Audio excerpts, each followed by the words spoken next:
While some Ukrainian refugees are able to use visas to relocate to the U.S., many others are heading to the southern border to seek asylum. Fox 40's Zach Boetto is here to explain what's next for them. And Zach, federal agents just opened up an entryway today for some of those refugees. Nikki, experts say within the next few days we could see hundreds of Ukrainian refugees without visas flocking to the Mexican border to try to get here into the U.S. However, Border Patrol agents will only let asylum seekers in on a case-by-case basis. For those trying to get here to Northern California, they're either going to have a visa and a family to stay with, or have connections with a program at the border that will get them through and find them housing.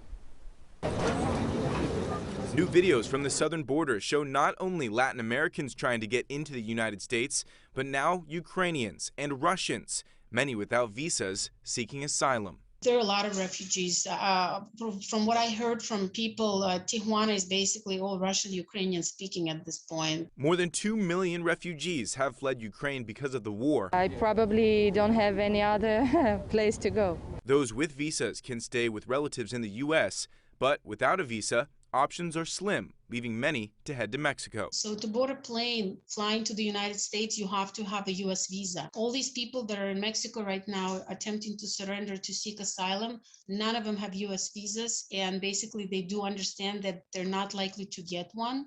So they are running for their life. Many, like Sophia, have family waiting for them in places like Sacramento and Stockton. Actually, I have family and friends in USA. But without a visa, they weren't being allowed to cross the border until this week. So the latest that I got today from actual refugees is that CBP, the Customs Border Protection in San Ysidro, which is the border with San Diego, opened up a border on foot, which had been shut down ever since COVID.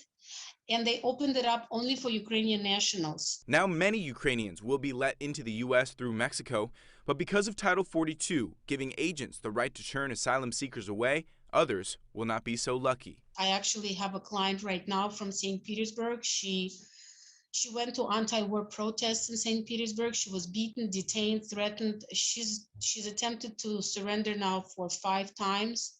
And she's rejected at this point. So she's trying again. She just approached San Ysidro Foot Patrol, but the officer told her that it's only open for Ukrainians. Ukrainians now allowed. They're ready to support me, and actually they asked me to leave Ukraine in this situation. But others from Belarus, Poland, and even Russia still searching for answers and a safe place to call home.